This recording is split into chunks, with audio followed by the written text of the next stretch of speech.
Welcome back to Orange Hat Reviews, everybody. Hope you're all having a wonderful day. So, Mystery Review episode 105. Wow, it's been a journey so far, and it's only going farther, folks. So, how's everybody doing? Hope you're all doing well. Neozoic, good to see you.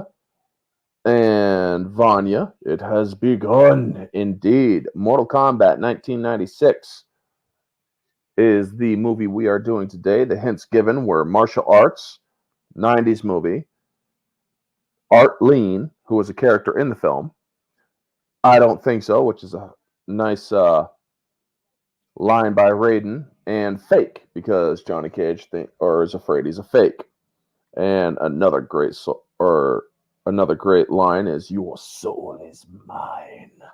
It is so great, folks.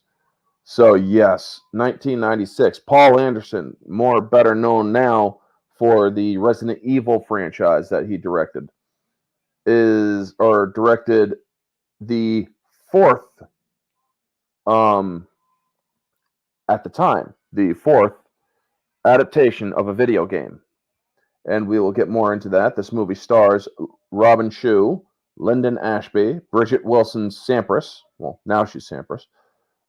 Cary Hiroyuki Tagawa, Talisa Soto, Christopher Lambert, and Trevor Goddard. So, a fun fact, the Mortal Kombat legend started from Jean-Claude Van Damme when the creators of the video game wanted to make the original game about him. However, it didn't work. It was then revised into the bloody game we all know and love. The games were what led to the creation of the ESRB rating system. So remember how there's all those ratings for games: E for everyone, M for mature, and whatnot. The Mortal Kombat game is what led to the creation of that system. So getting into the another fact, the fourth video game adaptation to a movie. Super Mario Brothers was the first, and it was a flop. Then came Double Dragon, which was a flop. Street Fighter, which technically made money, but not a lot of people liked it. And then finally Mortal Kombat, which everybody lost their shit over in a good way. So yeah, before we get started fully, make sure to smash that like button, share the stream out. If you're catching this on the replay, leave a like, comment your favorite scenes in the comment section, and enjoy the stream from here on out. So the movie begins with the logo traversing around the logo, where you see flames roaring up around it, playing the Mortal Kombat theme. Mortal Kombat! You know that one. And they start it right from the get-go when you see the New Line Cinema logo being formed. They start the song right from there. And something that the wokesters may actually find something to hate about this movie, not that any of them watch me, is that they might hate the Mortal Kombat theme song because the song or the beat that they have in between or throughout the song is actually the noise of Sonya Blade getting hit or beaten on in the game. So it's like, oops. Now, we then get to the tile lettering. I love how those tiles fly into the logo and then turn or go like this to reveal Mortal Kombat, which was great. And yes, I actually have that as part of the talking points for this movie. Fun fact number one, Cameron Diaz was originally cast as Sonya Blade, but dropped out due to a wrist injury during training. So we then are at the Shaolin Temple, where Liu Kang's brother Chan is getting his ass kicked by Shang Tsung, played brilliantly, folks. And when I say brilliantly, I mean brilliantly played by Cary Hiroyuki Tagawa. He played Shang Tsung very well. However, I do blame the writers for a small little bit of perversion that they put about him kind of being infatuated with Sonya Blade. That was kind of just really bad writing in this film. But I do not blame him. He was simply he was simply acting out what he was directed to do, and he did it well. But I absolutely love the brutal nature of this movie. Now, we then see that this sequence is part of a dream that Liu Kang had after he had received a Western Union telegram from his grandfather that his brother was murdered and he needs to come home. We then see the dance club sequence with Sonya Blade, but before we get to that, there's another fun fact that Brandon Lee was considered to play Liu Kang due to his father Bruce Lee being the inspiration behind Liu Kang in the Mortal Kombat game. However, his death prevented that because he died on the set of The Crow during a misfire from a prop or a blank ending up shooting wrong. Fun and sad fact, Steve James, R.I.P. Yep, he was originally cast to play Jax, but unfortunately he died from the pancreatic cancer a year before production of the film began. Yep, that's also a thing that I actually have in here too. Bridget Wilson did audition for this film. Brandon would have been an awesome Luke. Yes, he would have. Hey, Cassie, good to see you. And so when after Cameron Diaz was taken out of the film, they actually they remembered Bridget Wilson's audition, so they used her. Hey, Davian, I'm doing well. Hope you're doing well. Love Mortal Kombat. Faithful to the original game. Huge fan of the director, Paul. Yes, he actually does do a lot of good movies. I actually do like the Resident Evil movies up to a point. The last one was just not really the best, in my opinion. They completely deviated from the main story. However, if we ever meet up, we're going to force each other to get to martial arts shape. Deal? I tell you what, I used to actually do martial arts. So yeah, while I got a gut right now, there was a time when I was actually martial arts shape. Bridget Wilson was awesome as Sonya, so glad it wasn't Diaz. She would have been the tallest of the three. Yeah. Now, funny thing about Cameron Diaz and Bridget Wilson. Cameron Diaz, her career blew up.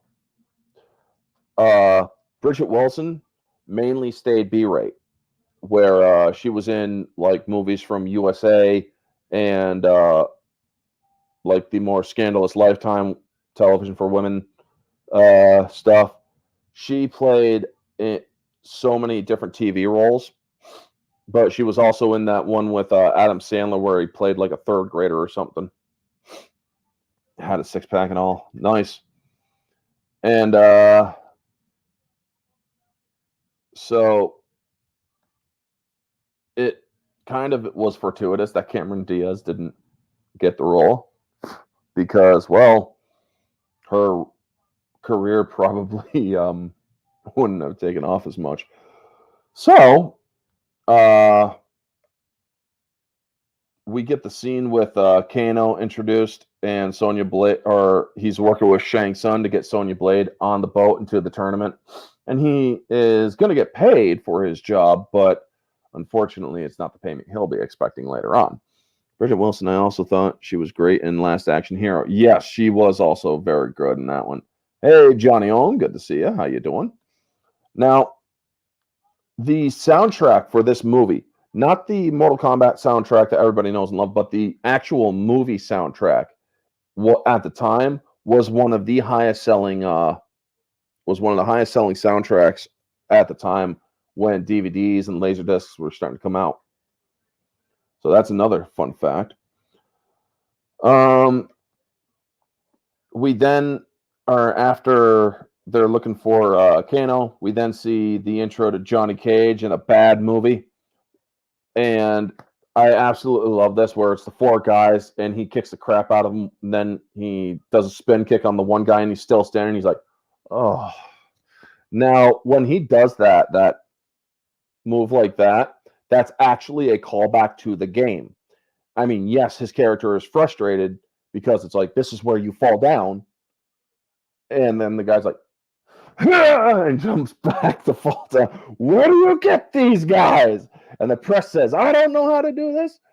Movie soundtrack was Test Your Might Mortal Kombat, right? There was also the actual, all the songs you hear throughout this movie are also in the soundtrack. I actually am going to look up the soundtrack, see if I can get it on YouTube. So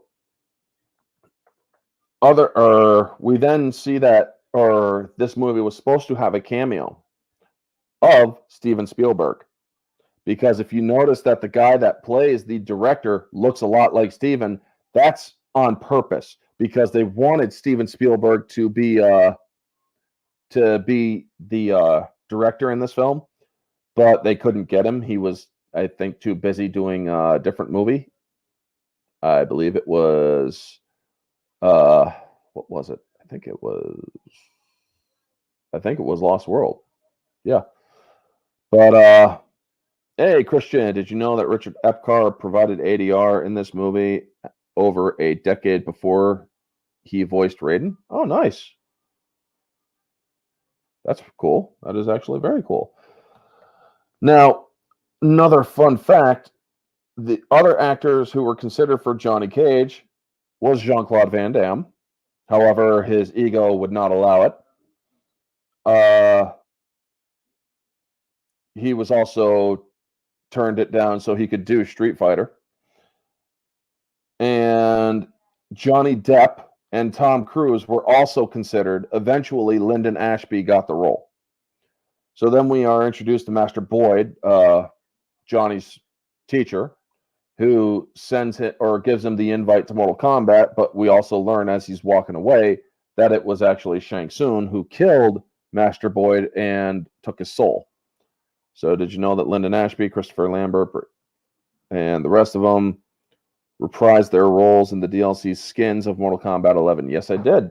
I actually heard that they did.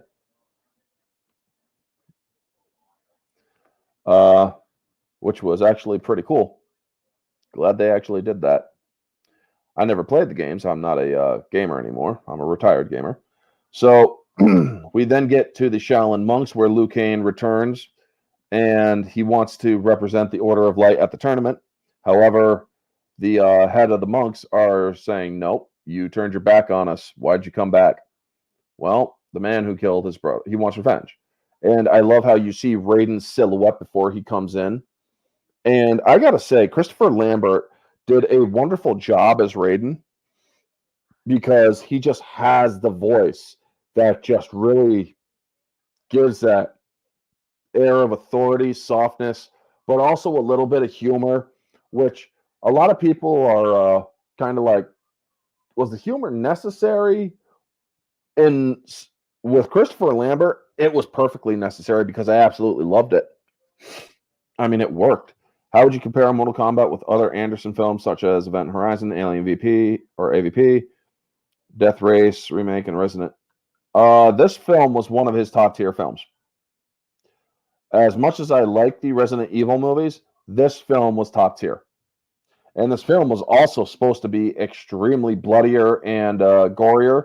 However, they toned it down to make it more of a PG-13 rating. They did a good job with them in MK11. They didn't do it to Liu Kang. Yeah, Robin Shou, I believe, had already retired from acting. Did you know that? Yep, is lending his voice for the likeness of a DLC skin of Johnny Cage in Mortal Kombat 12. That would be interesting. That would, well, he is the original inspiration behind it. So, not to mention, there were two movies, folks, what are 3 movies actually, in which led to the inspiration behind Mortal Kombat. There was Bloodsport, there was Big Trouble in Little China, and Predator, the original 1987 Predator, where Sub-Zero likes to rip out the spine of his enemies as the original fatality. Well, so did the Predator. Rips the spine out, and there you go. Those 3 movies actually had input to the Mortal Kombat video game. Orange, how do you feel about the change that Liu Kang and Shang Tsung hero-villain rivalry is more personal, with added Liu Kang's brother and his bro gets killed by Sung? I thought that it was actually quite a great story. It's a story mode, or it's a story piece that they put in the film to give to basically assist with the hero's journey. It was meant to make Liu Kang headstrong and a thirst for vengeance, but he had to learn to let go of his brother's death in order to win, because otherwise Shang Tsung would use it against him. So that was a great thing that they did. Did you know that Carl Weathers voiced DLC skin for Jackson Mortal Kombat X? No, I did not. I mean, I watched the video game story modes on YouTube, or what I call YouTube theater. But that was about it. Wasn't Bloodsport an inspiration to Mortal Kombat as well? Yes, Bloodsport was. It was when Jean-Claude Van Damme did the split kick to the sumo guy, or the split punch when he nutted the dude. Boom. Yep. And to be honest, folks, I could actually do, or pretty much almost do, a full split still, even though I'm a fat ass. So we then see Raiden come in, and a fun fact, Sean Connery was originally approached to play Raiden, but he turned it out, leading to Christopher Lambert, better choice in my opinion. As much as I love Sean Connery, folks, as much as I love him, Raiden wasn't the right choice for him. Definitely Christopher Lambert worked as Raiden. How do you feel about Sub-Zero and Scorpion being undeveloped and being mere henchmen? I had no problem with it. I mean, when I first saw this movie, I was a kid. I was only 10, 11 years old. So, yeah, I didn't really mind. This was just based off the video game. I didn't know anything about the story behind them, except that they were, as Shang Tsung put, deadliest of enemies. Richard Epcar's big inspiration is Sean Connery and is a huge Bond fan. Nice. I wish I knew who Richard Epcar was, so let me look him up.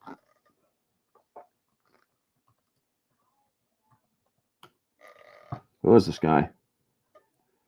Apparently, he did a lot of voices. So he's a voice actor. Alrighty.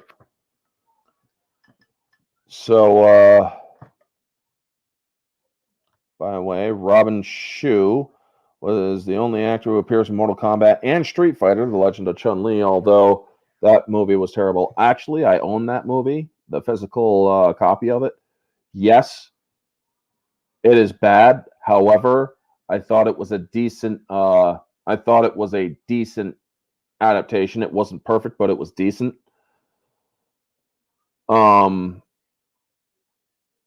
They had some serious miscasting with Vega. What Taboo from Black Eyed Peas. I don't know why they made him Vega. They should have had a better martial artist. There's a new Mortal Kombat animated film out soon, Mortal Kombat Legends Cage Match. Nice! The less I knew about Scorpion and Sub-Zero, the more I liked them, to be honest. The mystique of them was creepy cool. Exactly. Back then, I mean, one of the best games that I liked from the Mortal Kombat games was Mortal Kombat Mythology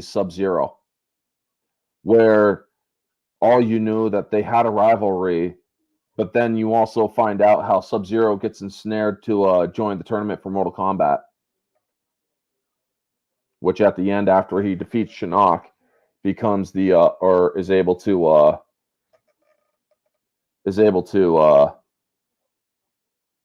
be recruited then.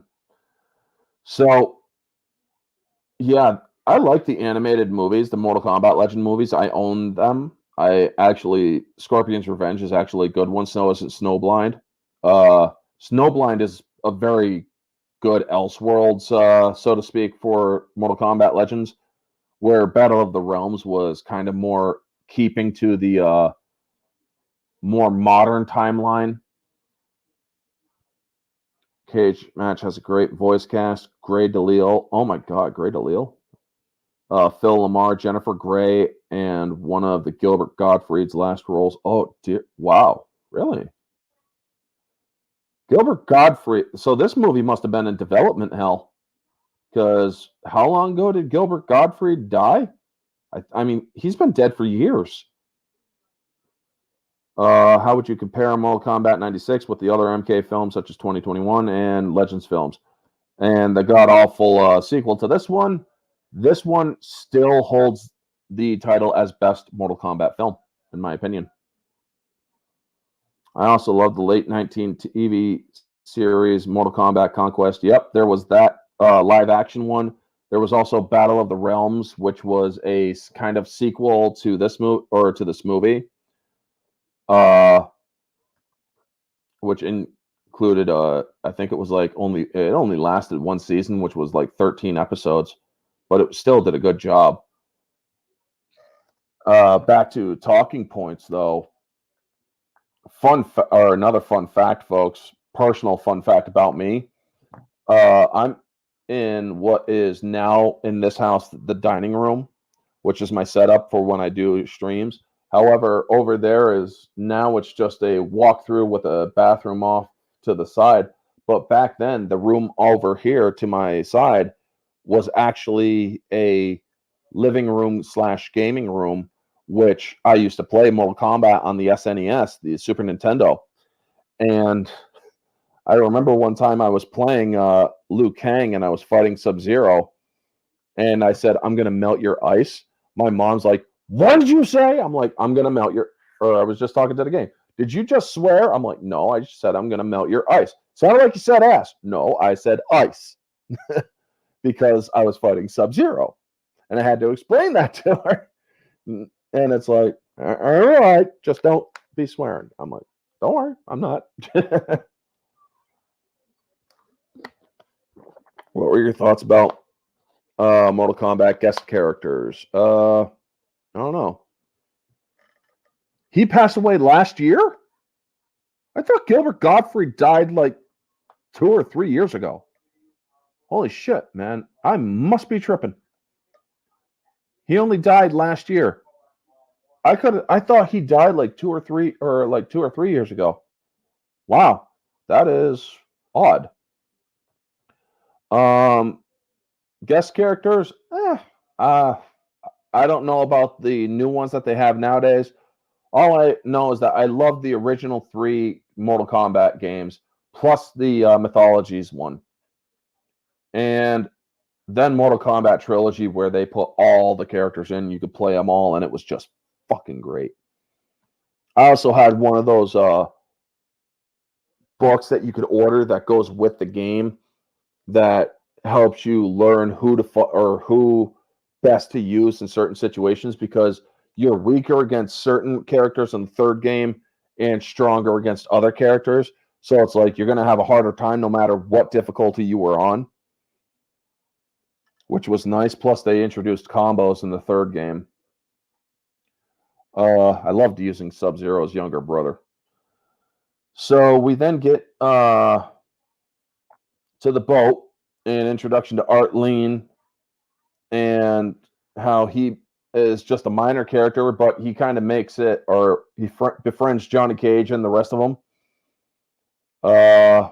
Mortal Kombat Trilogy was my introduction to Mortal Kombat as a 7-year-old. Hey, I wasn't much younger when I started playing the first Mortal Kombat game. Cass. I wasn't much younger when I started playing the original. Guest characters so far include Alien, Predator, Rambo, Jason, Leatherface, Terminator, RoboCop, Peacemaker, Joker, Spawn, Freddy Krueger, Omni-Man. Yeah. They could bring in whoever they want. Honestly, I thought it would have been better if they had played or I really do wish that they could have brought in a couple different or other characters, like different predators, so to speak, as well as, or because the alien they have in the game, I believe, is a alien that was born from a Tarkatan, which is what's his name's I think, or not Cyrax, Balrog's species. Animalities. Yes, Animalities were great. I love playing Mortal Kombat Trilogy on PS1 back in the day. I played it on the Super Nintendo. What was your favorite video game installment you played? Mortal Kombat Mythology Sub-Zero. Had the Master Chief. Loved playing through. Or Baraka. Yeah, not Balrog. Baraka. The Tarkatan. Fun fact, too, originally it was scripted to have a scene of short battle between Sonya Blade and Jade. Yep, I do remember hearing about that. A character from MK2, but was not filmed. Yep. For the guests, they even brought in their original actors. Sadly, they couldn't get Arnold to voice Terminator. Yeah, I definitely noticed it wasn't Arnold, but it was Peter Weller when you do the Terminator versus RoboCop, because they reference the comic, but I think they also reference Death Battle. So that was pretty cool too. Anyway, back to the movie. I mean, I could talk Mortal Kombat all day, folks. Truthfully, I could. I love how Johnny Cage tries to bribe Liu Kang into taking his luggage on board, and he's like, "No, I got it." Throws it right in the water. To be fair, the original game was inspired by Enter the Dragon. Yeah, in a way it was, which I also did a review for Enter the Dragon, folks. That was my very first original Bruce Lee movie, because any other Bruce Lee movies that I'd seen were done by people who portrayed Bruce Lee. So yeah. So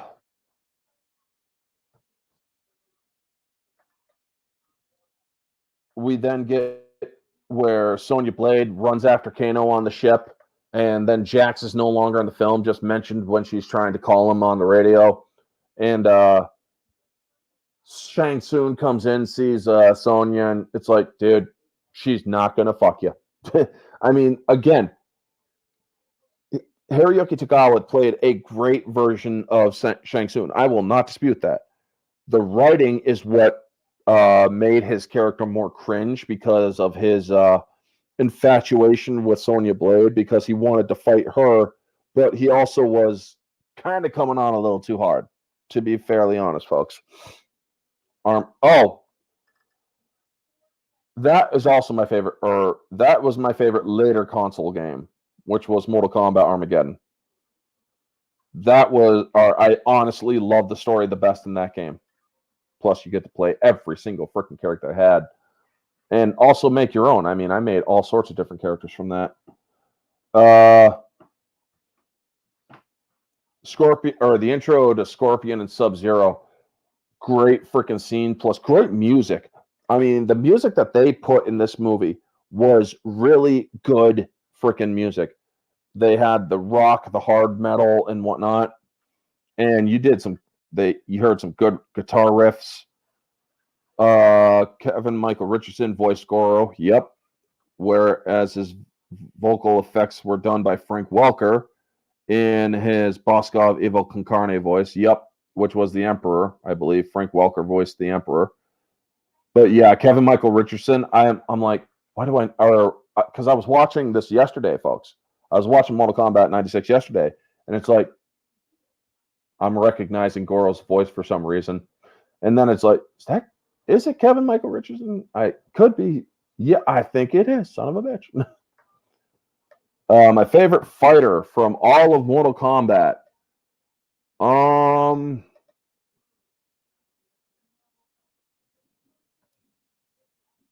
Damn, dude. You put me on the spot, man. Shame on you, Vanya. My favorite fighter, most likely, I really do like out of the originals, Johnny Cage. Johnny Cage is my favorite fighter because split kick. Back then, you could also split kick Sonya Blade or split punch Sonya Blade, and you could, or it was for the, I believe, the Sega or the arcade version that you could hit her. However, the later versions of the game, you couldn't do it because, well, she's a girl. But here's the thing, folks: if you hit a woman in between the legs like that, they're going to drop just like any other guy. May not hurt as much, but I guarantee you it would still hurt. I mean, we have a female. Let's ask her. Cassie, if you're still in the chat, do you think it would hurt if you ever got nailed between the legs? Frank Welker also did the vocal effects for Reptile. Yep. All right. Yeah. Block low punch. Yep. As for my favorite, or as for my all-time, or out of all of them, favorite game or favorite fighter, I like Taven from Armageddon. Badge punch or kick is painful. Exactly. See, take it from a woman who, I don't know if she knows from experience, but chances are she would know better than we would. How would you compare 96 with other video game films such as Super Mario Bros., the animated one? Haven't seen it. Sonic 1 and 2, very good. Street Fighter 2 animated movie, loved it. Lara Croft Tomb Raider 2001, meh. Silent Hill, didn't see it. Plus many other movies. I like the Sonic movies, folks. I really do like the Sonic movies. As much as everybody gives them shit, I think that they're actually very good. And not just because the director actually listened to fans, but because the movie just had a good story. They didn't press on identity politics, which is in the age, or in which we are currently in the age of. So it does work that they didn't really push identity politics very much. So after Raiden steps in and after Sub-Zero and Scorpion give their demonstration of their power with the spear coming out of his hand. Now the spear, folks, here's his arm. The spear comes out of this part in his hand, which makes no sense. It would have come out of here because it would have been in his arm to venture outward. So, yeah. Explain that. But it's a movie. Don't question it. The Sonic movies are genuinely good. Does a reasonable job following Sonic lore too. Exactly. Yeah. And Silent Hill is your favorite? Cool. Evil Concarne episodes, Ultimate Evil Hector, Phil Lamar said finish him. He would voice Kotal Khan 11 years later. Nice. I mean, Phil Lamar is a great voice actor, but when people started using him as a counter to all this, a white person should voice a white person and a black person should voice a black person. When people went using Phil Lamar's name, like Phil Lamar is the man of 1,000 voices, filmed multiple different races. He had to open up and say, "Don't," or keep my name out of your fucking mouth. And it's like, well, fuck you too, Phil.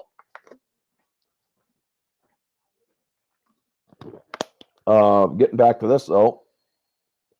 The original script was far more brutal. It was also to have more profanity and gore. Tom Cruise visited the set while filming was in progress.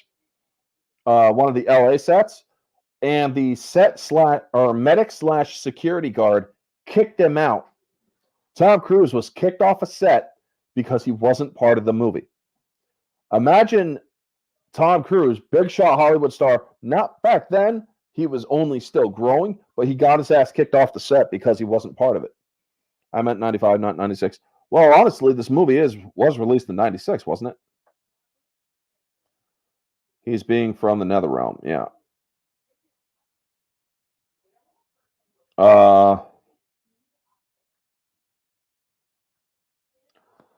But yeah, so we then get the talking between Raiden and the three main, and I absolutely love the line. He's like, "The fate of billions will rest upon you." Sorry. It's like, Jesus Christ, dude. The fate of billions will rest upon you. I can't do his laugh. Although it's just so fucking great, man. I mean, Christopher Lambert probably asks or was asked to laugh all the freaking time. I'm pretty sure that's probably a thing. Tail end of 95. Okay, so yeah, August 95. Well, then I'm gonna have to edit the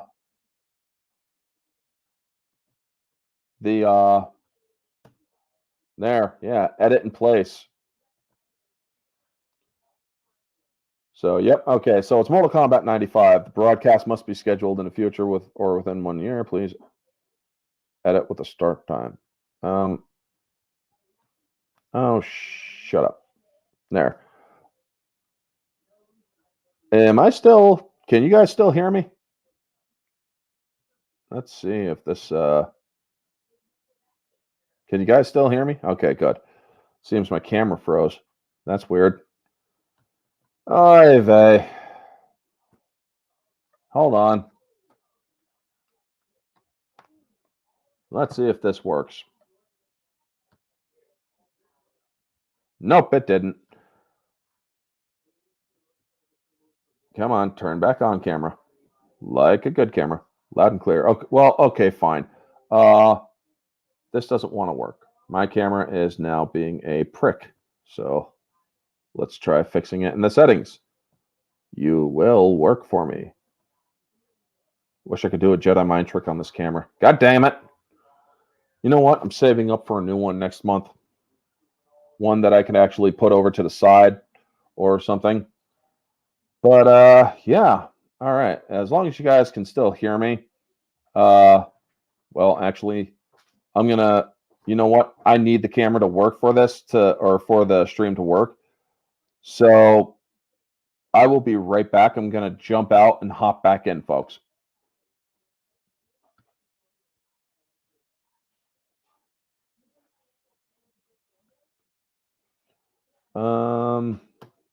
There we go.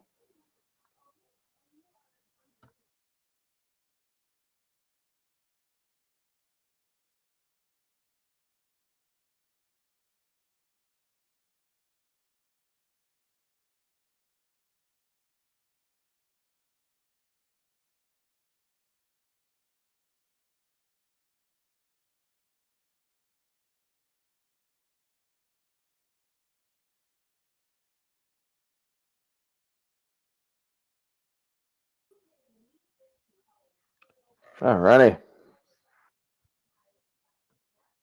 Okay, I am better or back.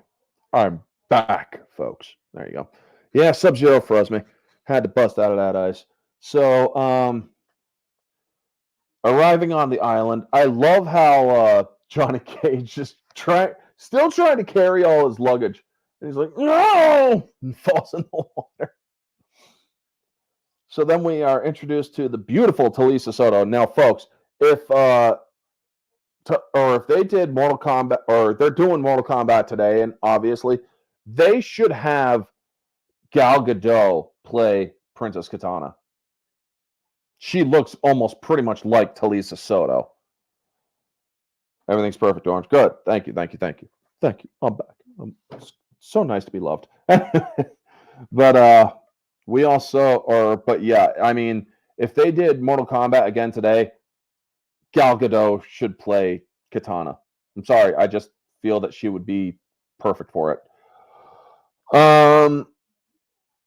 We also see Reptile, which is the worst CGI I had ever seen back then, anyway. And then we get the taste of things to come, where they bring Sub-Zero in to fight one of the slaves, and the slave is doing all of his flourishings. Now, folks, when he does this and you hear all the cracking, it's like, dude, what the hell? I mean, you must have a full body arthritis. Holy crap. Because when the guy just goes, and it's like, oh my God, man. But yeah. So we then have Sub-Zero building a ice blast and freezes the dude, and then he shatters. Flawless victory. And I'm like, come to a little tournament, he said. Good for the career, he said, which is basically what Linda Ashby says. Zendaya for Jade if she's old enough. Eh, yeah, I could see that. I could see that. So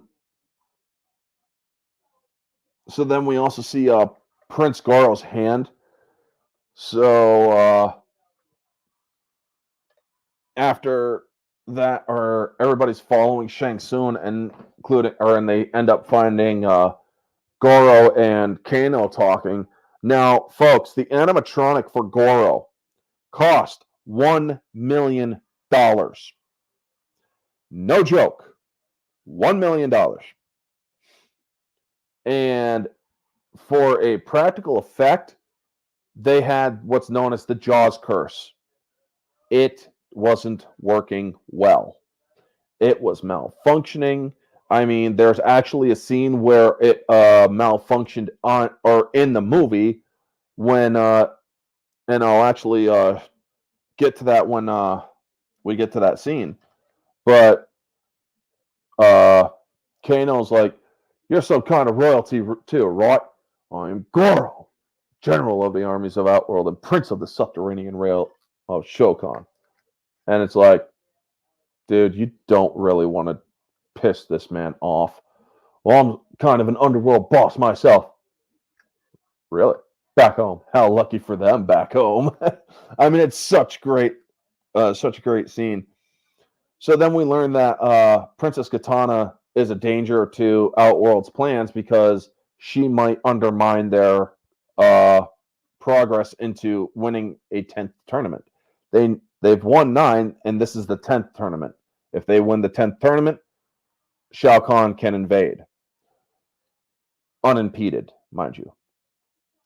So after they go looking for or leaving and whatnot, because Goro gets pissed off,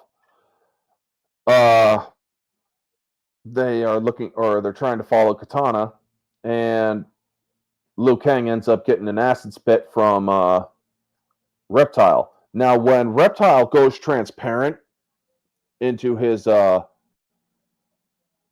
camouflage mode, that's actually quite improved from, or very much improved effects that I wish they would have done for Predator films in the future. How would you compare Mortal Kombat with other 1995 films such as Die Hard with Vengeance, Apollo 13, GoldenEye, Toy Story, Braveheart, Mighty Morphin Power Rangers movie? Heat, Jumanji. Well, Mighty Morphin Power Rangers. Cassie learned this, that the special effects for Mighty Morphin Power Rangers are basically today's previs. Yeah. GoldenEye, top movie, man. I love that movie. That's my favorite Bond film. Apollo 13, honestly, I can't say I've seen that. Die Hard with a Vengeance, oh dear God. How did he live through that? Especially when the beginning where he had to wear that clapperboard sign. Toy Story was a great movie. Braveheart, top tier. Jumanji, awesome. Haven't seen Heat.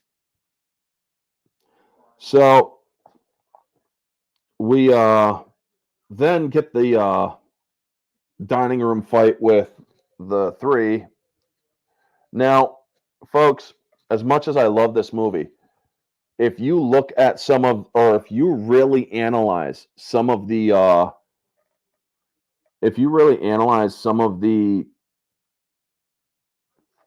choreography for this film, you realize that there is some bad choreography in this film. And when I say bad choreography, there's one scene where Robin Shou grabs a staff from one of the guys and is going to hold it to block another guy's strike. Well, that guy aims for the pole instead of going for Robin Shao. So it's like I'm used to seeing fight scenes now that are way faster. Going back to the 90s and seeing a fight scene back then, it's like, Jesus, this was really slow. I mean, comparing fight scenes now to then, almost 30 years ago, it really does show you just how better choreography is nowadays. Hey, Ruben Thomas, good to see you. Good to see you. Good to see you. Good to see you. So, I mean, don't get me wrong. It was a great scene. And I know you got to go, Davian. You have a good day. And just catch the replay, bub. Thank you so much for tuning in as much as you can. Every little or every minute helps. So,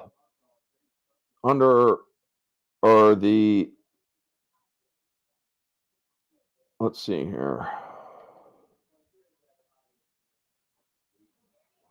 So the end of that fight where they had the Mortal Kombat theme playing, they had great visuals. I mean, the three guys jumping off the stairs after Johnny Cage. Yeah, they're way too high to actually kick Johnny Cage, but it's still great cinematography, or still a great visual. Can you imagine if a Mortal Kombat film had the fight choreography as the Raid films? Which, if you have not seen, I recommend both Raid 1 and 2. I'll have to check them out sometime. But I love how Raiden shows up. Brilliant. Absolutely brilliant. So, tell me, what do you expect to do about them? And it's just a bunch of the other guys with weapons this time, and they're all about to come up. I don't think so. And he uses a little bit of electricity. He's like, I think you'll find this way out. And it's a great scene. Vanya, I think Show. I've seen it pronounced different between those two, Shu and Show. So if it's Robin Show, it's Robin Show. If it's Robin Shu, it's Robin Shu. I've mostly heard it pronounced Robin Shu. And so we then learn that Shang Tsung can choose whether or not he decides to fight in the tournament, which, if Goro is ever defeated, he would have to step up to fight in the tournament. Otherwise, they would lose.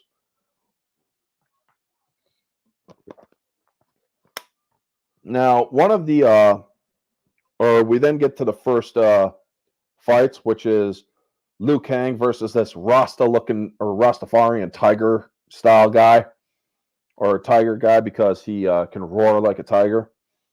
And he ends up losing, and Shang Tsung ends up taking his soul, which is a nice scene. I mean, it really does.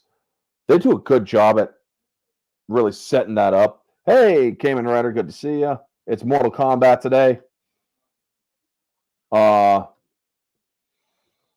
And when you see, I mean, the thickness of Robin Show's hair, or Shu's hair, Shu, whatever.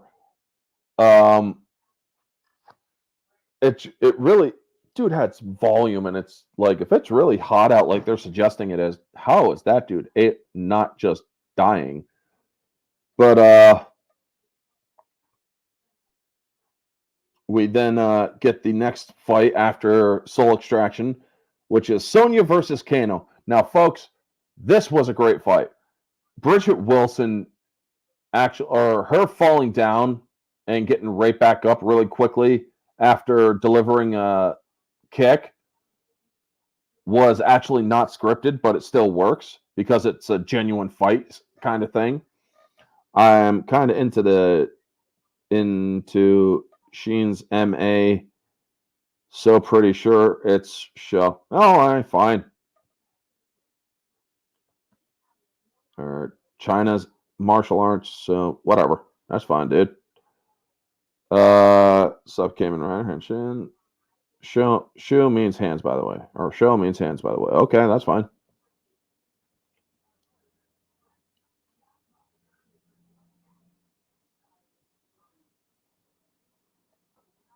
Yeah, but sorry, I was just thinking of something.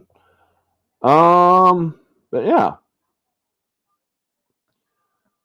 So the fight between Kano and Sonya, I do like that this movie actually does show that she had to struggle in this fight. She got slapped, she got hit, she got punched, and she got a good hard kick to the ribs. I mean, they didn't shy away from shit like that, and they didn't call people or patriarchal or misogynistic, even though that is basically what Kano was.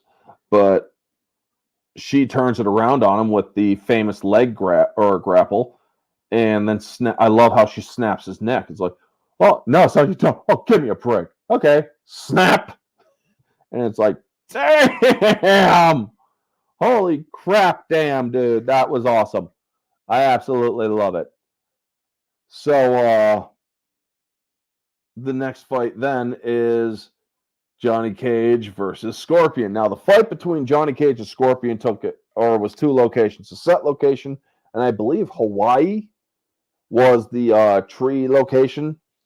And I gotta say, man, uh, that fight between Johnny Cage and Scorpion, Lyndon Ashby and the other actor, that looked full, genuine punch, kick, bam, and whatnot. It was the most real hit connecting looking fight. Fun fact 3, Sonya versus Kano was one of the last scenes was filmed so that Bridget Wilson had enough time to train. Nice. Nice. So yeah, we also get to see Johnny Cage's shadow kick, which was pretty cool. A lot of people just thought it was an effect from the teleportation, but he comes out, you still see the shadow kick as he falls into the ground. And it's like, it was the coolest effect. I remember that being such a cool effect back then, where it's like, dude, all right, they put a shadow kick in. And it's like, if he's able to do that, they wouldn't need special effects for his films, you know? So the fight in hell, so to speak, I love how they end it. They basically go with Scorpion's fatality movement, which is he pulls off his mask and it's a skull underneath. And so he breathes fire and whatnot. And I also like the get down here. I mean, this movie just does so much. And they actually, I do believe they did bring back the original voice for Scorpion for this movie. So when they did like welcome and get down here, it was the original, or I believe it was the original guy. And then we get the friendship, which was, I believe, introduced in the second game. I believe friendships were introduced in the second game, and the second game had already come out before the first Mortal Kombat movie. And so Johnny Cage gives a autographed uh, or an autograph to Scorpion after killing him. It is so freaking great. And it's like, to my greatest fan, Johnny Cage. And I'm like, dude, they actually pulled a friendship, which was so freaking great. So we then see Liu Kang versus Katana, and she's coaching him as she's schooling his ass until he eventually gets her. So it was, yeah, Nether Realm is hell, so to speak. But then they actually did turn out making two different realms, hell and the Nether Realm. Nether Realm is darker, more grittier, where hell is more fire and brimstone-ish. Carlos Pacina, yeah, it was Scorpion.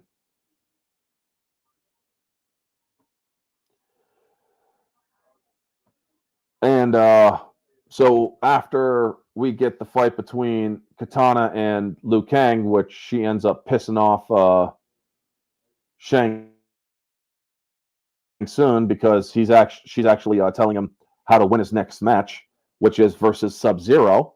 And he gets a little gift by Raiden, which is the water buckets. And I like if you pay attention to the fights between Scorpion and Cage, Sub-Zero and Liu Kang, and then Reptile and Liu Kang, you will notice an increase in tempo and choreography fighting.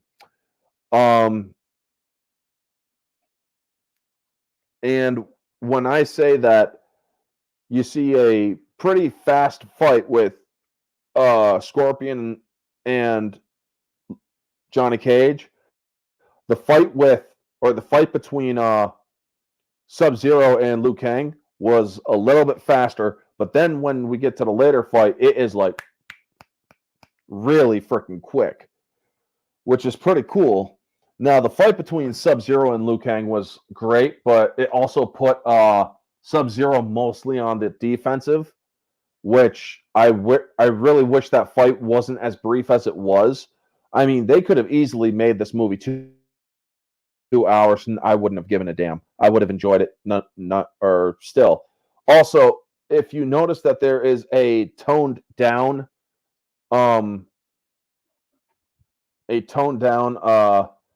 subplot between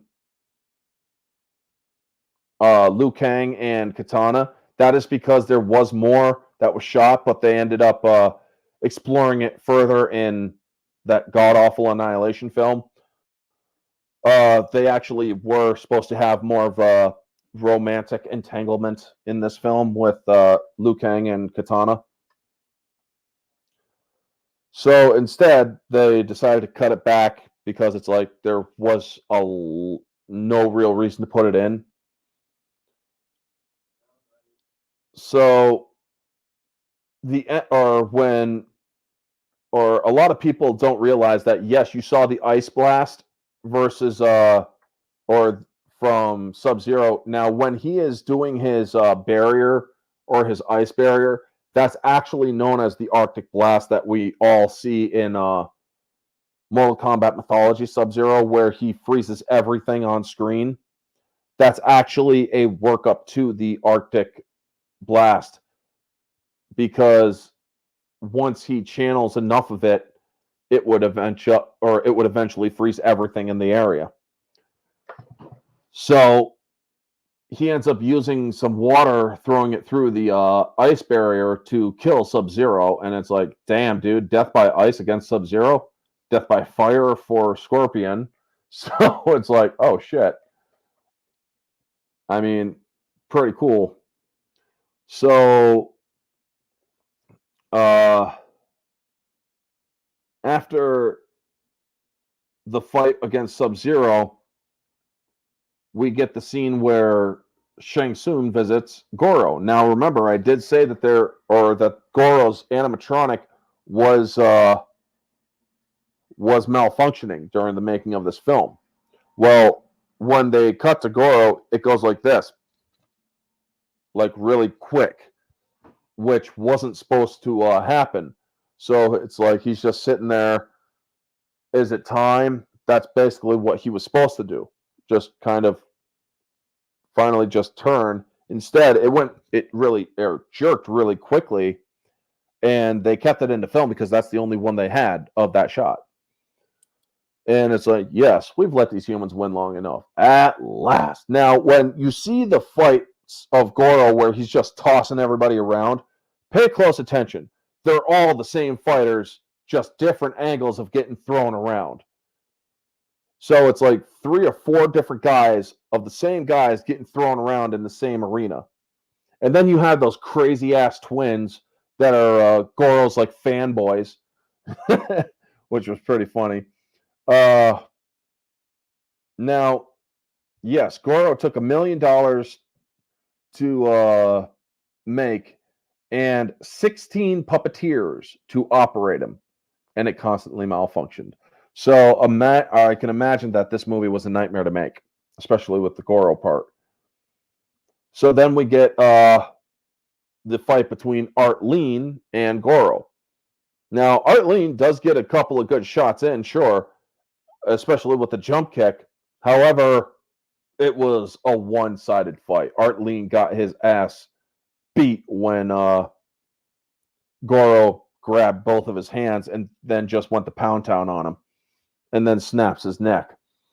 Now, after him getting his soul taken out, it's like, oh, damn, dude, that's just adding insult to injury. So we see the fear of the heroes.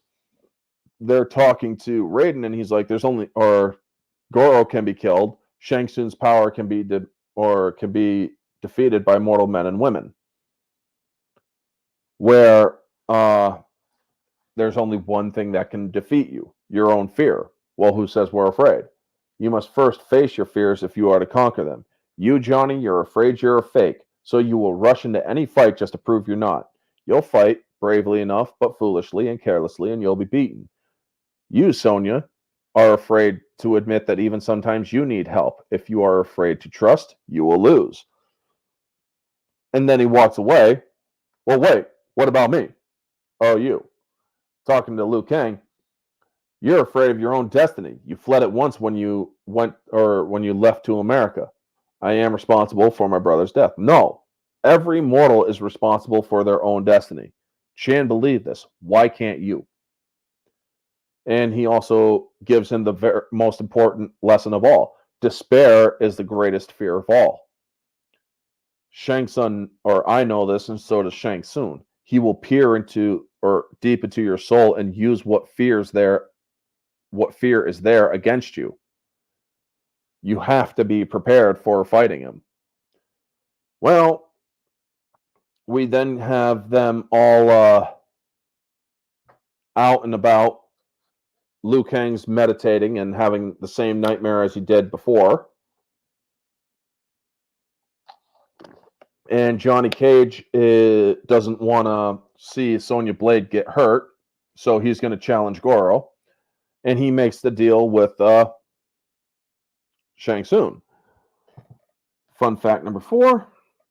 Originally, there was a scene where Shang Tsung allowed the heroes a night to mourn the loss of Art Lin and bury him in the Garden of Statues underneath the statue of Kung Lao. Oh, damn. That would have been cool. And yes, Kung Lao was actually mentioned as Liu Kang's descendant in this film in 2 different instances. So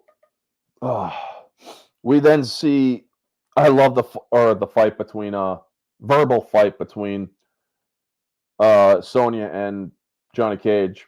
And she's like, you are the most self-deluded or egotistical, self-deluded person I had ever met. Yeah, well, you also forgot good looking. I mean, that was such a just brilliant line.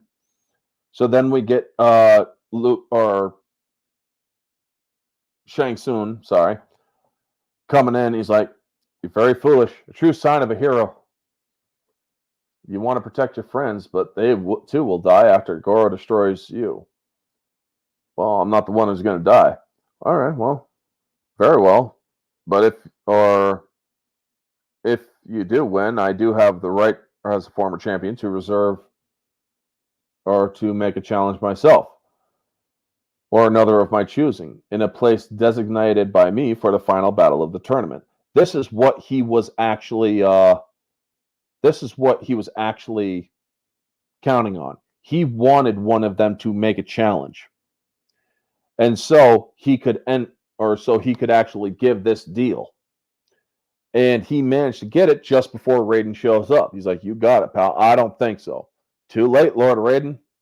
The rules are quite clear. It's how do you say a deal's a deal? And he's like, what have you done? I made a choice. This is our tournament, remember? Mortal Kombat. We fight it. And instead of being angry, Raiden's actually impressed. He's like, at last, one of them is understood. So we get the fight between Goro and Johnny Cage. And I love how you see the puppet walk by, and then, or first there's nothing there, and then Raiden is there as it passes by, which is which is a nice swipe effect, or wipe effect rather. And we then see Johnny Cage walk in like he did in the beginning with his intro, pull off his sunglasses, grabs his wrist, pulls the glasses, crunch. Oh, just like, oh, damn. Finish him quickly. Pay me my tribute. This puny mortal will be no problem. I'll crush him in one blow. All right, let's dance. And we get the famous shot. Yeah, they refer to the character of the Great Kung Lao, not to be confused with everyone's favorite hat slicer Kung Lao. Nice. Yeah, the first Kung Lao was not the same one as we saw in Mortal Kombat 2 and later on. So then we get the very famous split punch. And it's like, I love that. Goro's crying, and then Johnny Cage runs out of there. Damn, that hurt. It is just hilarious. That scene is fucking hilarious, folks. He's like, follow him, finish him. And everybody psychs up Goro, so he ends up going after him. And, well, those are 500, or that was a 500 pair of sunglasses, asshole. Huh? And then Goro bites it after falling off a cliff thanks to Johnny Cage. This is where you fall down. And, well, Sonya is then taken to Outworld by Shang Tsung, exploiting the deal that he made. He's just changing the place, designated by him. He has that right.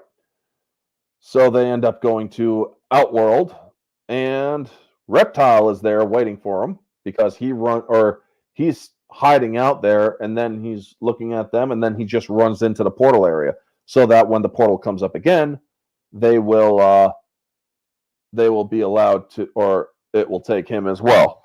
Well, the fight between Liu Kang and Reptile. Folks, when you hear the music kick up and Reptile just do a front flip and just kick him right through, it's like, holy shit, this is going to be a brutal fight. And it was a very brutal fight.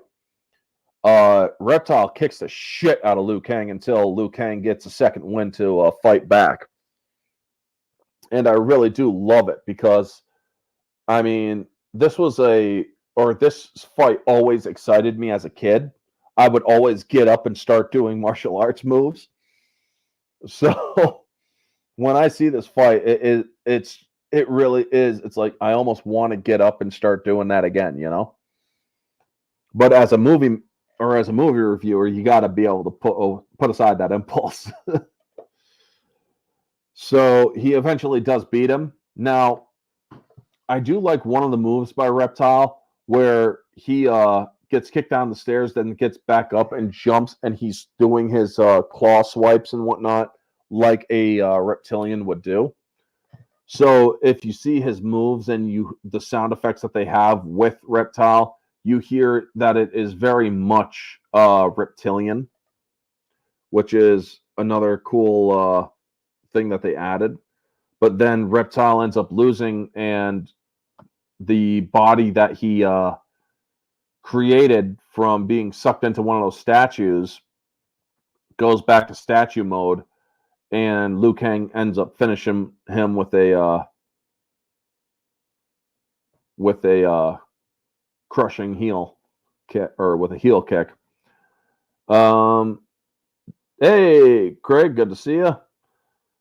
So, fun fact number 5, Robin Shou fractured 2 ribs when he was being thrown into a pillar right in the fight between him and Reptile.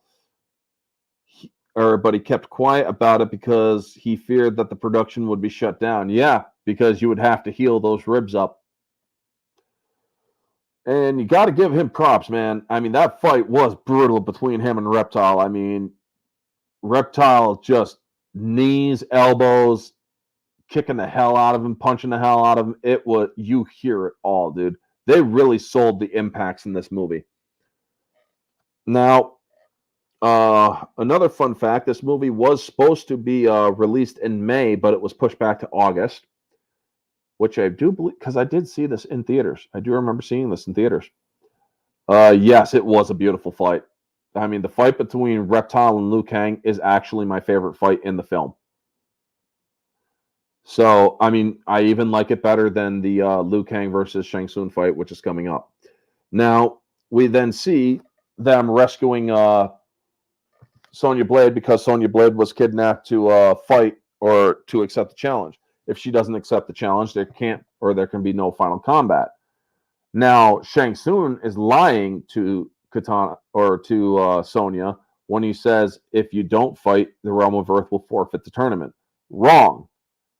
You have a right to challenge. However, somebody has to answer the challenge, and it also has to be an unambiguous challenge. You're not allowed to, or Outworld's realm is not allowed to make a direct challenge to a specific fighter. So it's the defending realm that has the right to issue the challenge without consequence. Meaning Outworld can challenge, however, they can't challenge specifically where the Realm of Earth can. So you see that Shang Tsung tries to challenge Johnny Cage, but it's like, no, you're going to fight me instead. Liu Kang steps in. But I also like how Katana steps in to tell Liu Kang, you're going to have to face 3 challenges. You're going to have to face your enemy, you're going to have to face yourself, and then you're going to have to face your worst fear. And they do it really well. Face your enemy, face yourself, face your worst fear, which we get the final battle. Now, the final battle between Shang Tsung and Liu Kang is a great fight. It's very much the same martial arts standard or style because you see them both using very much the same moves. However, one is a lot quicker than the other. So then when he gets a good strike on Shang Tsung calls forward several different dead people to jump into the fight. It's funny that the best fights are the ones that involve the ninjas, Scorpion, Johnny Cage, Sub-Zero versus Liu Kang, and Reptile versus Liu Kang. Yeah, indeed. A lot of people love those fights because it's like those were very fast-paced fights. And there wasn't much of a fight when it came to Goro. I mean, as much as I do love the Goro fight, there just wasn't much of it in there, you know? So, oh crap, I forgot that there needs to be something or previous mystery reviews, which also has my future ones coming up. Alrighty, good. Whew. So we then, or after he dispatches those guys, he goes back up there, face yourself. You can look into my soul, but you don't own it. And so Shang Tsung tries another attack, and he turns into Chan. Now, the morph effects of him turning into Chan was done very well for when he turns it into Chan. Now, when Chan turns back into Shang Tsung, that was less quality from an objective standpoint. But I also do like that when Liu Kang actually is contemplating the words of Chan, his brother, you see the spikes coming up from the floor. Now, if you pay very close attention, folks, you see that the floor is made of aluminum foil. Hey, Riot, good to see you. How you doing, girl? Hope your stuff with family went well on Sunday night. We missed you. So we then get the brutal counter by Shang Tsung where he just kicks the hell out of him and then does a serious elbow to the back, and it's like, oh damn, dude. And that's when Robin gets up and he's like, I am the chosen one. And that's when we get the bit where the souls start leaving Shang Tsung, where they ended up rising up against him. It went well. Sorry, I totally forgot about it. Hey, it's okay. It's okay. Family is important, and it does trump the stream. So seems like somebody's mowing the lawn outside somewhere. But anyway, we get the end where he ends up kicking the crap out of Shang Tsung, countering him, hitting him hard, and then getting away from him. And then, well, the coup de grace is where he uses the fire blast against Shang Tsung, putting him down into the spike pit, which was a great freaking end to Shang Tsung. And we then are back at the Order of Light, at the Temple of Light. And it's like, I've been waiting for you. What took you so long? I guess you always knew it would end this way. Didn't have a clue. You humans are so unpredictable. But I absolutely love what happens next. The skies go dark, and then you hear, bow to me. And it's like, whoa, tell me he didn't just come out. And I'm hoping that we would have been able to see the fight in the first movie. Unfortunately, we only get to see this giant being above the Temple of Light, shattering one of the towers. You weak, pathetic fools, I've come for your souls. It's the Emperor Shao Kahn. And I'm thinking to myself, you can't end that here. When I first saw this movie, I'm like, you can't end that here. Come on. I mean, that's just wrong. And then we get that shitty freaking sequel where apparently Raiden and Shao Kahn are the sons of Shinnok and their brother. It's like, what the fuck, dude? And we get really cheesy animalities. It's like, are you freaking serious? That's what she said. Except Liu Kang gets hit by Shang Tsung like a bunch of times. Yeah, right? That's what she said. It's okay, right? It's okay. But, yeah. I mean, objectively speaking, folks, objectively, without bias, Mortal Kombat 1995 is around a 7.5. You got some digital effects that weren't even good back then. I mean, 2 years prior to this, they had Jurassic Park. Sorry, I just totally blanked on that. They had Jurassic Park, and that movie was great. Where in this movie, which is 2 years later, the effects for a reptile was just god awful. I mean, if you can make a dinosaur look absolutely real, it would have, or you should have been able to make a freaking little reptile thing look real, you know? 2 main bosses in one movie, no way. True, but they should have did a lot better with Annihilation, and it sucked. It looked like straight to DVD sci-fi shit. So yeah, 7.5 objectively for Mortal Kombat. Subjectively, this is an 8.5. I like it a lot better than the objective standard. This movie had great scoring, great music, great everything. It really stuck to the original characters of the game, of the first game, and mention of the second game characters and whatnot. And I really do thought that this was a game that truly, or a movie that was well adapted for its time. Moviegoer, this movie keeps your ass in the seat. It's a 10 out of 10. It's really enjoyable. It is definitely one that you could turn your brain off for the most part and enjoy. 7 and 10, not a bad score. So that is going to be the review. The next mystery reviews are in August, and they are all cop themed. And the first one, folks, is an 80s cop movie. The 80s cop movie. Now, don't spoil it if you know it. I will give more hints in the week to come. Make sure that you tune in later tonight. I will be on Society Reviews channel for the Bar Room podcast, where we're going to be talking about all sorts of shit. The Barbie movie, some Star Wars stuff, Tommy Lauren being a freaking dumb blonde, and a few other things.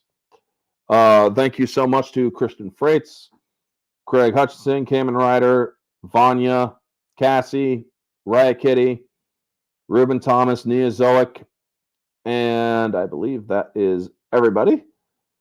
If not, let me do a check myself. I believe, and Davian as well, Davian Donaldson. And yeah.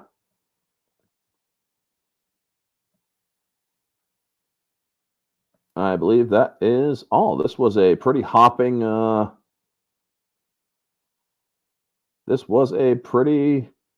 chat. I mean, so much that it won't let me go all the way to the beginning. Holy crap. So anyway, also stay tuned for Sunday, folks. Yep, take it easy, Riot. Where we will be talking Spider-Man Homecoming for MCU Saga Sundays. And Monday, at 8 p.m., I will be doing a 30-minute review for Sharknado 2 for the Monday Mayhem. Anyway, thank you so much, folks. You all have a wonderful day. And always remember to stay humble.